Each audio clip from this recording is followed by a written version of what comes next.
Мигрантите во Србија, уморни од чекање, се упатија пеш до унгарската граница. Неколку стотици бегалци го започнаа својот пат од Белград, држејќи пароли со барање да се отвори унгарскиот граничен премин на кој пишува: "Јас сум од Авганистан и сакам мир од унгарската влада, ве молам отворете ја границата."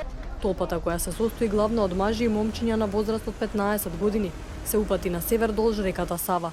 Бегалците сметаат дека ова е нивната последна шанса за да го продолжат патот на север. Ќе одиме до границата и само ќе седиме таму, нема да јадеме ниту да пиеме, ќе чекаме додека не ја отворат границата.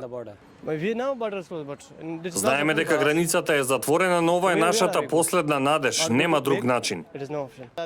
Мојот план е да одам во Германија, таму е моето семејство, сакам да го започнам образованието таму.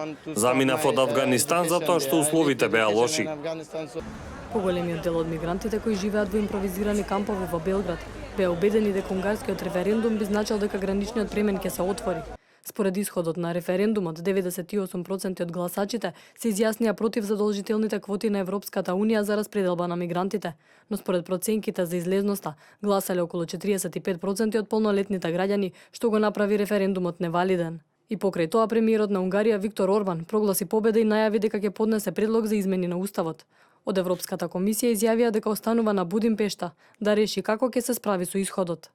Во текот на годината, уште една група на мигранти ги напуштија белградските кампови, не успеа да стигнат до Нови Сад каде беа преместени во прифатилишта за бегалци.